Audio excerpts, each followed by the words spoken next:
Down the middle of the field. Intercepted. Jordan Lewis with your exclamation point.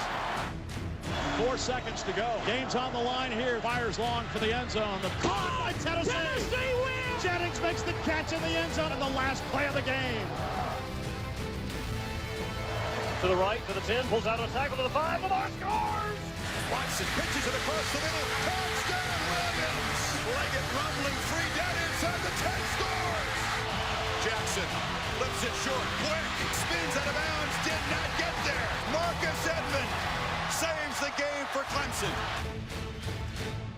It doesn't get any better. What a weekend we had in college football. How about Michigan cornerback Jordan Lewis with the one-handed pick against Wisconsin? Did you see that catch? Unreal, giving Odell Beckham Jr. a run for his money. Then this, Joshua Dobbs of Tennessee. Now, keep in mind, the Volunteers had already come back from double-digit deficits 3 times in the first 4 games. Then he does it again with the Hail Mary for the win over Georgia. And we saved the best for last. 2 Heisman candidates put on a show for the ages in Death Valley Saturday night in primetime. Clemson did just enough, rallying for 2 fourth-quarter touchdowns and stopping Lamar Jackson in Louisville a yard short on 4th down with 33 seconds left to hold on for a 42-36 victory. The Tigers 5-0 rallied behind Deshaun Watson's 5 touchdowns, the last 2 coming in the final 7 minutes after Louisville 4-1 wiped out an 18-point lead behind another Jackson performance. So with the win, here's how it looks. Clemson moved up 2 spots to number 3 in the AP poll behind Alabama and Ohio State, while Louisville slipped 4 spots to number 7. That game was incredible, gentlemen. Where does Clemson-Louisville rank amongst games for you, Stephen A? Max Kellerman, Molly, I got to tell y'all, I think that's the best college football game I've seen since USC-Texas National Championship game. No, you didn't. I mean, let me tell you something right now. I've seen a lot of great games, but you know, if you want to take into account the whole game, that would be different. I'm just talking about the theater of it, the second half, being down 28-10. This dude, Lamar Jackson, this brother's special. He's on another level. Whole special. 447 total yards, 295 passing, 162 rushing, QBR of 91.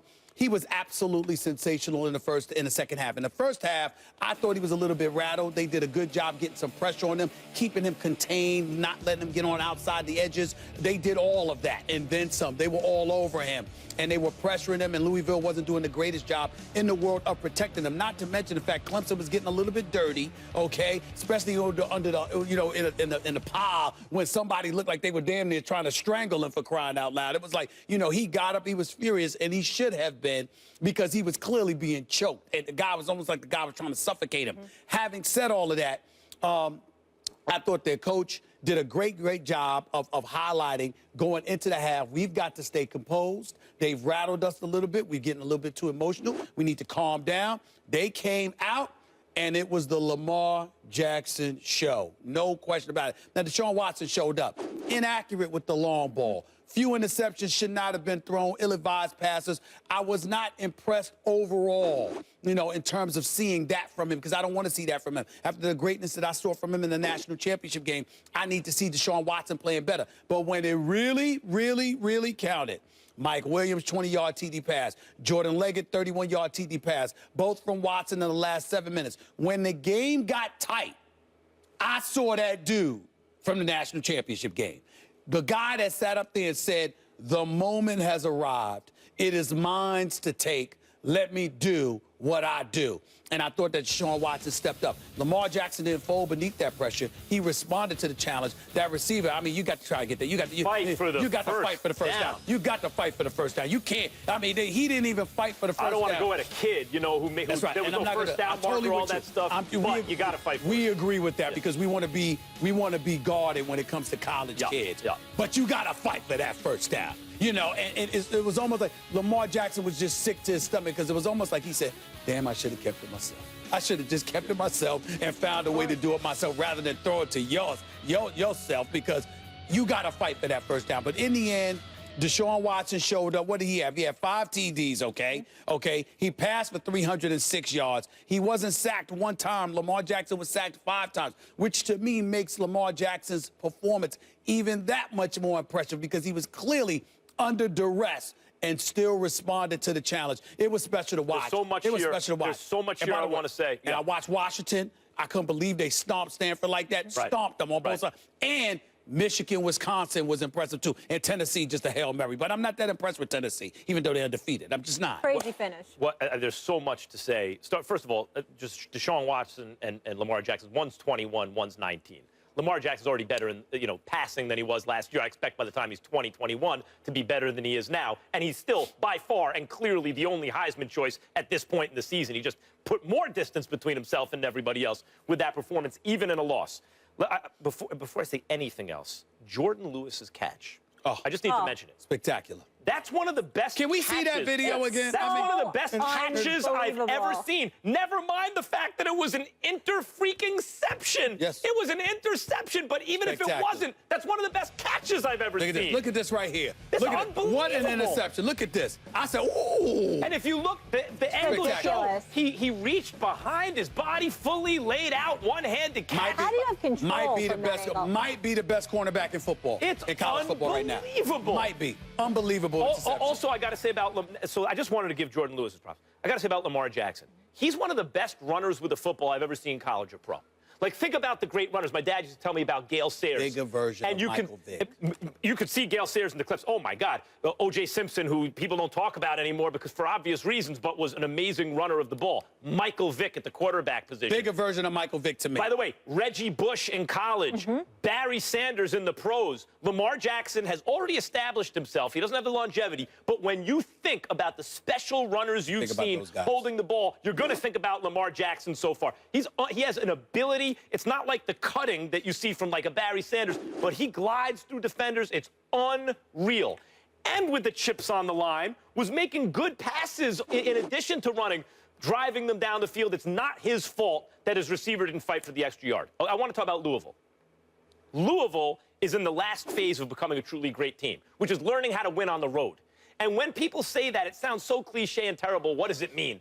Well, like crowd noise on the road, and how does it affect you? They started the game, the first 10 minutes or so of the game, it wasn't just Clemson's defense, which was excellent. It was the fact that they had false starts that lost them field position and put them in bad situations, constantly long yards to make up. It affected the first 10 minutes of the game, and it affected the end of the game. Let's not forget another false start is the reason they didn't pick up the first down, if you assume that they would have picked up a couple yards on that next play.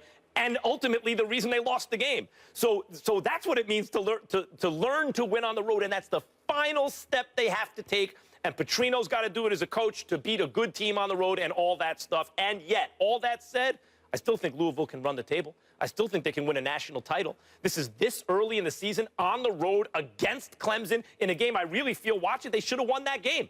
A shoulda, coulda, woulda, but they're a yard away from having a fresh set of downs in 33 seconds to punch it in from a couple of yards away. I think they would have. I mean, they got so close. They take that next step, and I think they can win the national title. And I'm talking about this year, Stephen A. Well, you know me. Come on now. Roll Tide. I'm not faded from that at all, but I will concede this. Louisville has me wanting to see them in the national championship game against Alabama. I will admit that. You understand? I will. Neutral field, they beat Clemson last night. I understand that, but you can't go. Or on Saturday, sorry. But it doesn't matter because, listen, during the regular season, you know what games you got on the road. And I mean, it is what it is. I mean, that's what. And by the way, we need to step back for a second here. We talk about Nick Saban. We talk about Urban Meyer. Bobby Petrino can coach. Oof.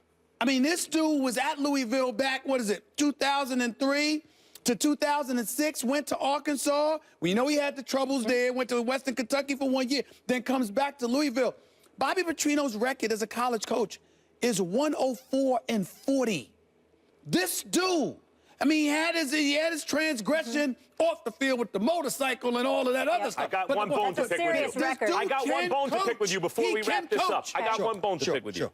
The best game since Vince Young did his thing against SC. I said it might be. I don't know. Earlier in the same day, that Tennessee-Georgia ending could give that game a run for its money. Let's not forget, that was when two good defensive college football teams meet. It's a sloppy offensive game. It's not as sexy a game. That You know what? Okay, you want a sexier? She's absolutely You want a right. sexier? She's absolutely Okay, right. how She's about absolutely right. Fine. Because that was a sloppily I'm conceding. played offensive game in the first half. I'm conceding. I get where you're coming from. I'm not disagreeing with you. You want higher stakes. I'm saying, the higher. Let me give you three. Go ahead. I'm listening. All from Auburn, 2013. Georgia, 4th and 18, 36 seconds left, 73-yard touchdown to win. The Iron Bowl versus Alabama, the That's true. kick-six The game. Iron Bowl. What about when they lost to the national title that year to Florida State? There's 3 games from Auburn alone in 2013, I think, better than last night. You're giving me score.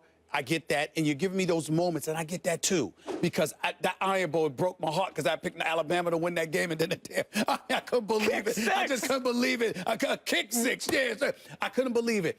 But again, the game itself, the matchup of quarterbacks. No, I mean, it wasn't. I mean, everything. That was something special. Saturday night had everything, man. Yeah. Everything. Great game. Must-see, for sure, and they put on a show. And wouldn't mind seeing Clemson and Louisville in the Final Four with Alabama and maybe Ohio State. But I want Louisville versus Saban for the national championship on the line. So That's good. what I want to see. Be unreal. That's what I we will want to be see. there.